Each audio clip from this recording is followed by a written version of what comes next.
Yesus ada di tengah-tengah kita, lebih utama dari segala sesuatu.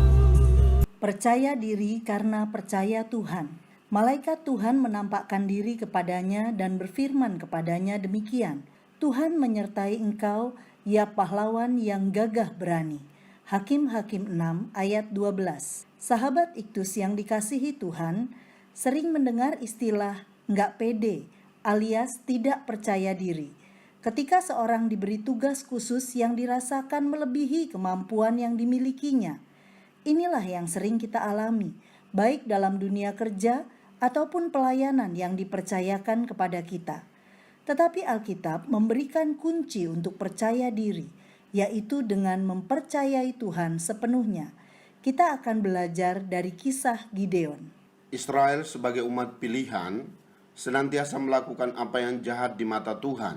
Sebab itu Tuhan menyerahkan mereka ke tangan orang Midian 7 tahun lamanya. Ayat 1.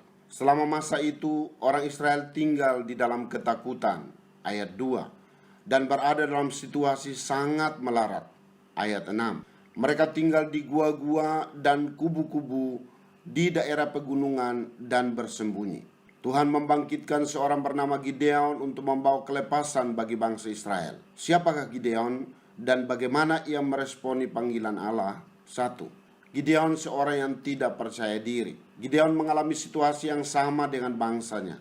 Ia bersembunyi di sebuah tempat pemerasan anggur. Ayat 11. Ketika malaikat Tuhan datang kepadanya, ketidakpercayaan Gideon terekspresi dalam dua hal. Pertama, ia meragukan kuasa Tuhan. Pengalaman buruk yang dialaminya membuatnya sulit mempercayai kuasa Tuhan. Meskipun ia bagian dari sebuah bangsa yang besar, ia memiliki pengalaman ajaib bersama Tuhan. Dulu Allah menyertai bangsa Israel, tapi sekarang tidak. Ayat 13. Kedua, ia meragukan kemampuan dirinya. Allah hendak memakai Gideon. Pergilah dengan kekuatanmu dan selamatkanlah. Ayat 14. Kata kekuatanmu sebenarnya berarti potensi yang ada padamu. Allah hendak menggunakan semua potensi yang ada pada Gideon. Tetapi dengan lemah ia berkata, kaumku adalah yang paling kecil, dan aku pun seorang yang paling muda. 2. Gideon menjadi seorang yang percaya diri. Gideon menjadi percaya diri disebabkan oleh dua aspek. Pertama, peranan Tuhan. Allah berinisiatif mengubah ketidakpercayaan diri Gideon agar Gideon dapat dipakai sebagai alat penyelamatan bagi bangsanya. Akar dari rasa ketidakpercayaan diri adalah dosa. Karena itu dosa harus diselesaikan. Ayat 10 dan 25. Penyembahan Baal dan tiang berhala yang dibangun oleh keluarga Gideon menjadi penghalang utama bagi Gideon untuk dipakai oleh Tuhan. Kedua, respon manusia. Gideon meresponi perintah Allah dengan meruntuhkan mezbah Baal dan menebang tiang berhala. Ayat 27 sampai 28. Ini adalah langkah pertama dan utama jika seorang ingin dipakai oleh Tuhan menjadi alatnya, yaitu penyelesaian dosa. Dosa adalah penghalang dan penghambat pelayanan. Setelah itu, Gideon meminta konfirmasi dari Tuhan melalui tanda. Ayat 36 sampai ayat 40.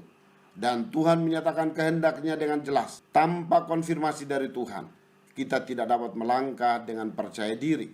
3. Gideon percaya diri karena percaya Tuhan. Pertama, Gideon mengandalkan Tuhan sepenuhnya. Pasal 7 adalah sebuah pengalaman yang luar biasa bagi Gideon mengalahkan orang Midian. Orang Israel yang berjumlah 32.000 orang terseleksi menjadi 10.000. Kemudian menjadi hanya 300 orang. Pasal 7 ayat 7. Untuk melawan orang Midian yang berjumlah 120.000 orang. Pasal 8 ayat 10. Perkataan pedang demi Tuhan menunjukkan pengandalan Tuhan, dan Tuhanlah yang menyerahkan orang Midian kepada orang Israel. Kedua, Gideon tidak mengandalkan sarana dan prasarana. Orang Israel tidak seperti orang Midian yang bersenjatakan pedang.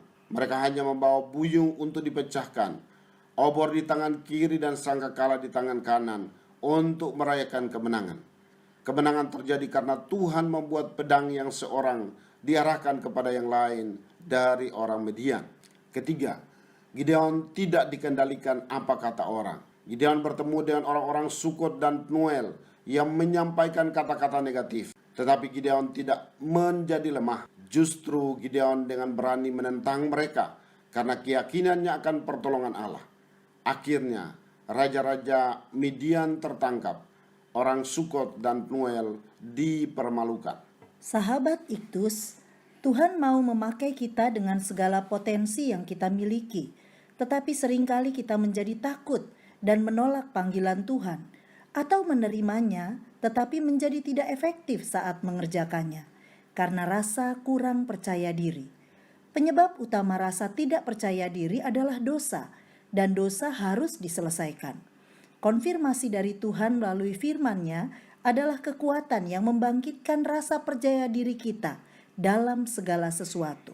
Saya menyadari seringkali saya menjadi tidak percaya diri ketika saya hanya melihat kelemahan saya, atau mata saya hanya tertuju pada keterbatasan fasilitas. Dan seringkali karena saya begitu dikendalikan perkataan orang. Tapi saya memahami saat ini bahwa percaya diri hanya diperoleh dengan percaya Tuhan sepenuhnya dan mengandalkan Dia. Bahkan dengan sarana yang terbatas, Tuhan sanggup memberi kemenangan. Sahabat Iktus yang dikasihi Tuhan, dalam hal apa saya seringkali tidak percaya diri? Hal apa yang menjadi penyebab rasa tidak percaya diri saya, dan apa yang harus saya lakukan terhadap hal itu? Bagaimana sikap saya mempercayai Tuhan, dan apa yang Tuhan janjikan bagi saya? Tuhan Yesus, ampuni saya yang seringkali kurang mempercayai-Mu dalam segala sesuatu. Kisah Gideon membuat saya mengerti bahwa hanya Engkaulah andalan saya yang dapat memberi kemampuan lebih dari apa yang saya pikirkan. Bahkan dengan terbatasnya kapasitas saya, atau minimnya jumlah orang yang menolong saya, bahkan ketiadaan fasilitas, Engkau bekerja dengan kuasa-Mu dan memberi kepada saya kemenangan. Kemenangan dalam perjalanan hidup saya bukan hanya membuat saya bersuka cita, tetapi membuat banyak orang bertekuk lutut menyembah-Mu. Amin. PD karena PT, percaya diri karena percaya Tuhan. Kristuslah